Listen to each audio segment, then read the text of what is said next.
So I'm going to be running both the both the heat gun and this very loud compressor at the same time. Here we go.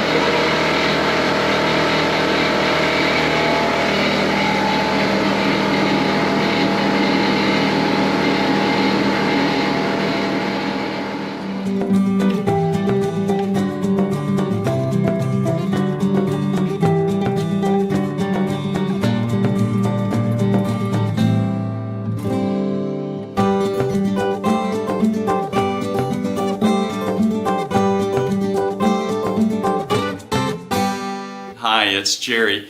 We have a number of high wattage appliances that are installed inside of our Montana fifth wheel. And there are times when we're going to stop for the night, or we may just be pulling over, say in a rest stop to fix lunch or supper or things like that on the law tow. And we want to run something like our microwave. Now we do have 300 amps of lithium currently installed. That's a lot. And we do have an inverter that came with the Montana, but it only powers the refrigerator and some accessory outlets. What it doesn't power are things like our microwave. So we thought, do we get rid of that and then just completely install a larger inverter? And that's all wired in and works fantastic. I don't know that I just want to deal with that project right now. Really all I need is a high wattage inverter that doesn't have some of the features that we currently have that would work out well for us. And that's where this LiTime 3000 watt inverter comes into play. Now we have been looking at inverters for some time, and we contacted LiTime and said, hey, we see this 3000 watt Pure Sine Wave Inverter. We would like to give it a try. So they sent it to us to evaluate. So we're going to be looking at that today. Now I'm not going to install it inside the Montana yet. I really want to put it through the paces and really hit it with some high amperage devices.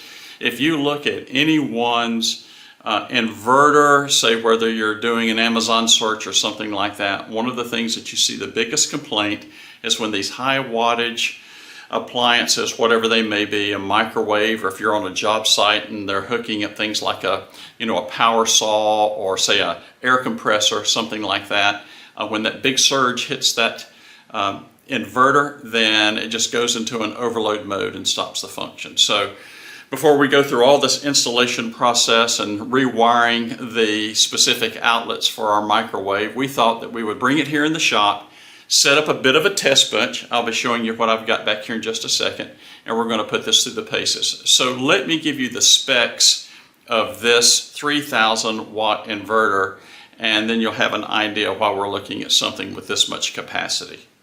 This is a Pure Sine Wave Inverter. One of the things that we liked about it is that continuous power, 3000 watts, and it can handle peaks, 6,000 watts. So that's very, very important.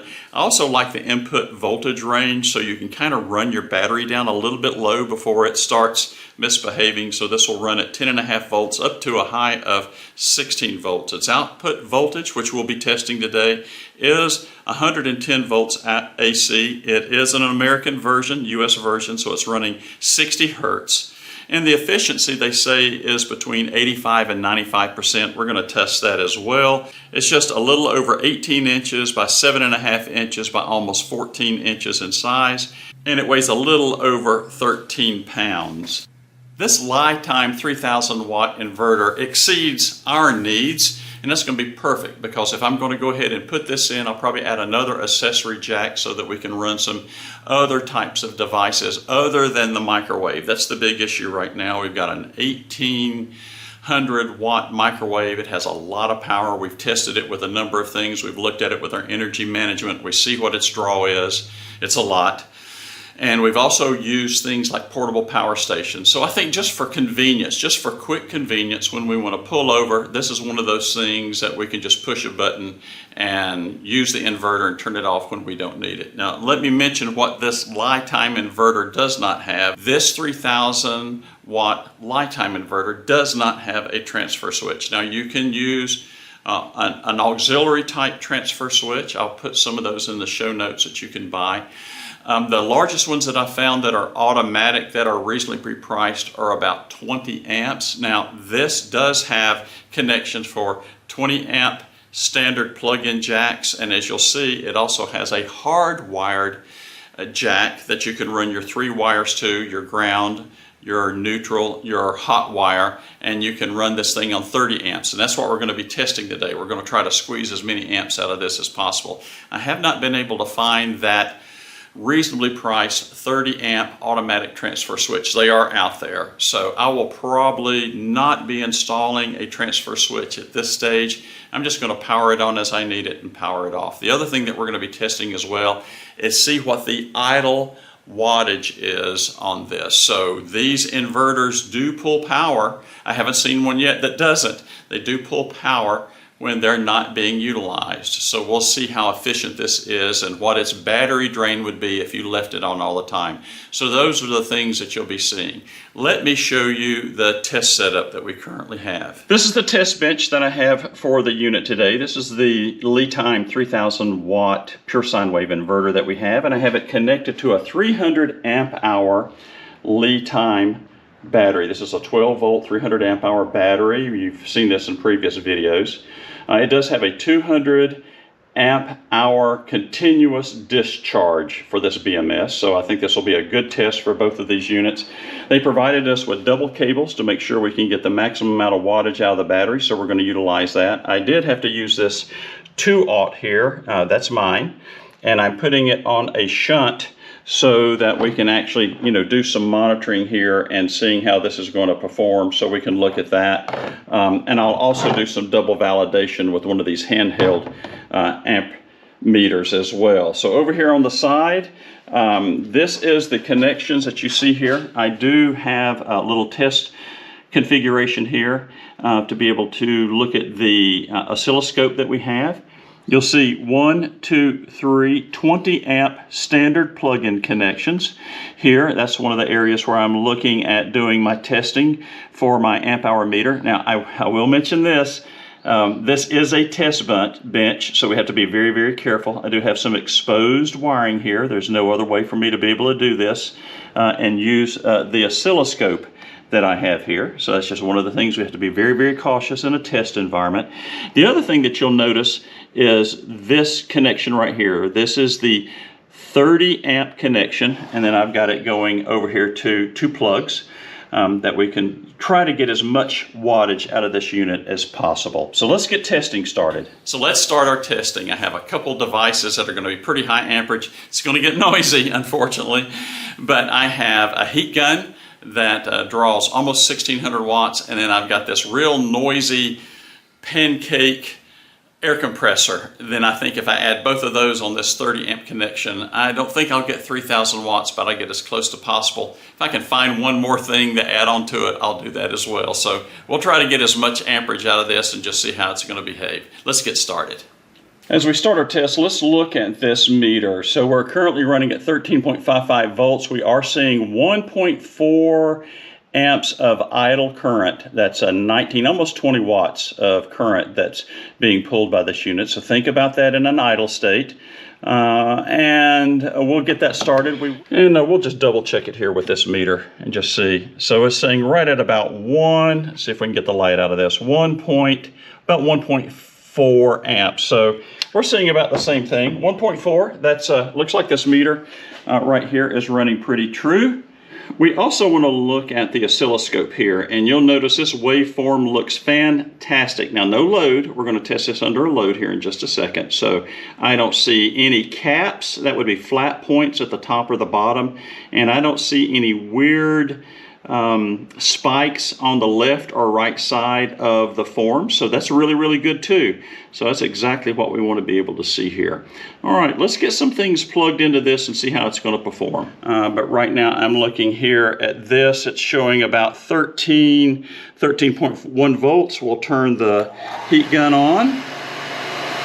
And you can see the voltage demand. This is saying that it's running 1650 watts, and we're looking at it's taking about 250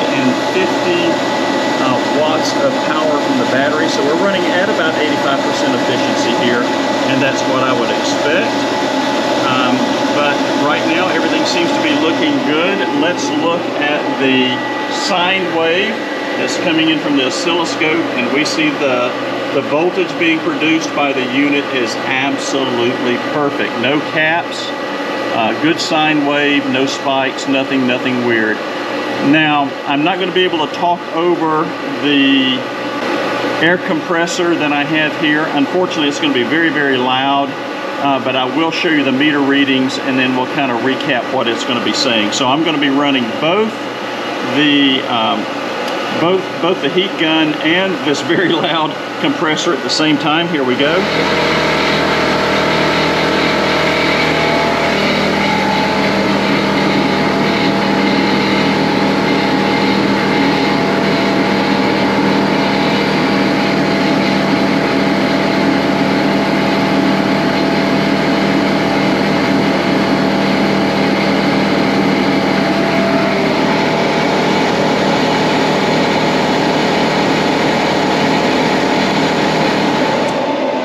Okay, I turned everything off. I wanted you to be able to hear what this sounds like with the motor running. It is pretty loud, so you would not want this, you know, in a living area. Again, with the fan running, it's pulling about 42 watts, right at 42 watts there.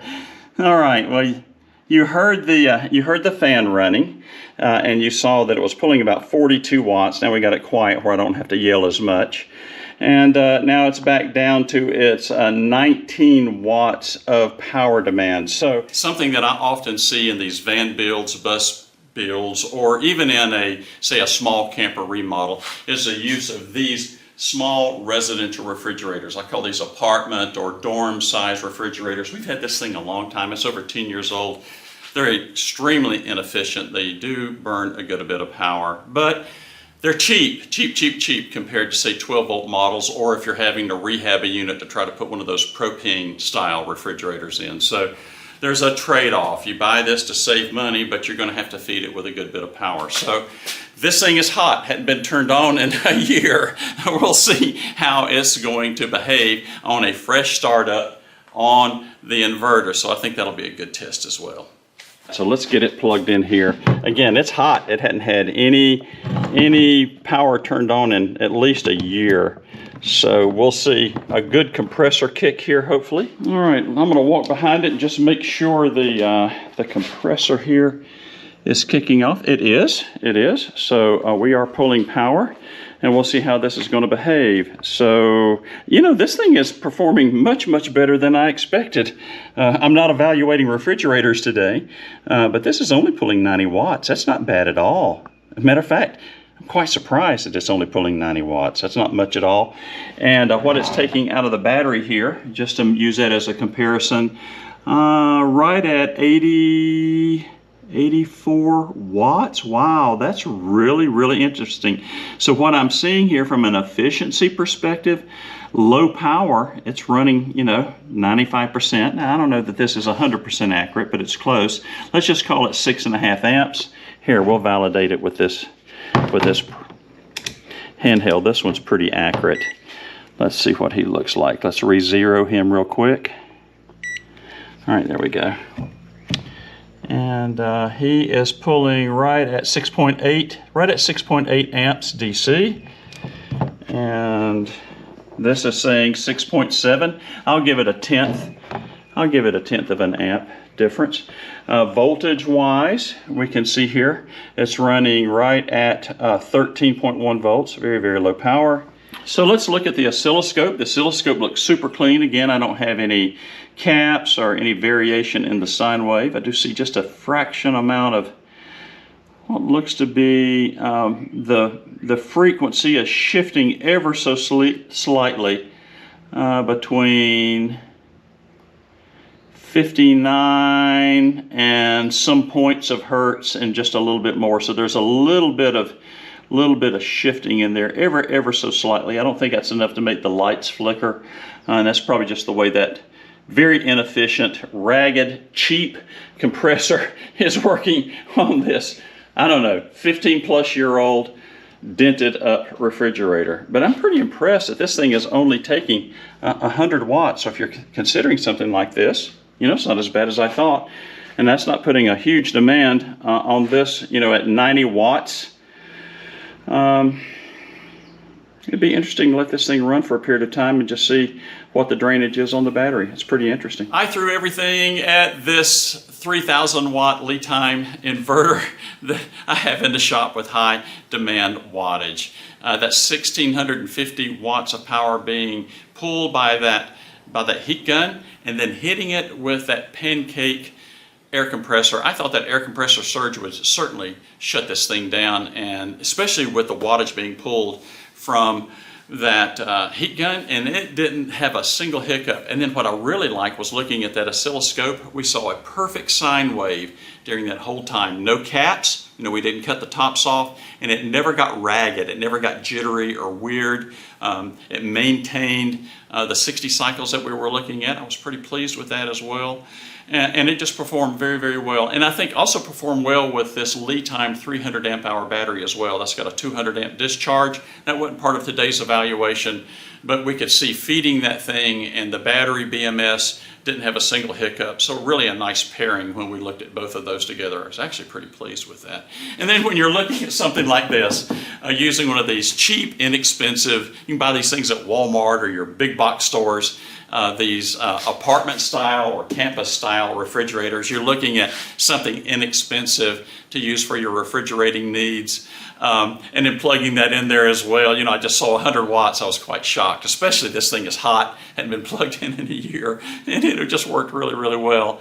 Now, so I put the surge on it, and it's handling all those powers. What does it not have? And that's that transfer switch. I don't think that that's a big deal. You can buy external units. I did that in our Gateway fifth wheel that we had when we were powering our refrigerator there. We had a 20 amp automatic transfer switch. It's a couple $100. And those 20 amp plug units work perfect with that. Now when you go to 30 amp transfer switches, they do, that 10 amp surprisingly does have a little bit more expense that's related to it. So that's something you do have to consider if you're looking at something that is automated that you want to consider as well. Now, the other thing that we'll talk about is there is about 19 to 20 watts of power in an idle state that's being pulled. And if you're not hooked up to anything, that can be an issue. But if you're powering this, say, through your alternator, if you're keeping your batteries charged that way, or for most of us who have solar, you're going to get far more than 20 watts of power an hour coming in on most of your solar during the day. A lot more that's going to supplement that, and it won't be an issue as well. And then if you don't need it, you just turn it off at night so you don't drain your batteries if you've got a small battery install. With this big 300 amp battery, it wouldn't be an issue for us as well at all. We could run for a long period of time. So this is going to be really handy for us, especially when we're pulling over to the night at a Harvest Host, or we're just pulling off at a rest stop and wanting to power something for some lunch, say that very power hungry microwave that we have. And then I'm probably going to put an alternate jack somewhere, plug in, where I can use some higher things like some tools when we're outside working. That'll give me another opportunity to be able to use this inverter as well. So I'm pretty pleased with it. If you go out to ilovervlife.com, I'll have a blog on it for today. I'll give you some of the specs that we talked about quickly earlier, a little bit more information, as well as some links where you can purchase it. They are affiliate links that you might want to consider getting a sine wave inverter for this price performance. I think it's absolutely excellent. Or you can just look into today's description of YouTube, and I'll have those links in there as well that you might want to use if you're considering purchasing one of these for your van build, bus build. If you're just looking at replacing a smaller one in your current camper RV, or you're just wanting to use it for supplemental power like I'm using inside ours, or another great application if you need something for some backup your home. You can use a couple lithium batteries or one of these big 200 or 300 amp hour batteries and a couple solar panels, and you can kind of protect those freezers when you're most concerned about maybe if you've got some faulty power that comes in from time to time from your power company. So great applications when you're looking at these 3,000 watt sine wave inverters. They've got just a lot of applications. Well, again, thank you to LiTime for providing this 3,000 watt inverter for us to be able to review. We really appreciate their support of the channel. They've helped us out before with some other evaluations, and we're very, very grateful for that.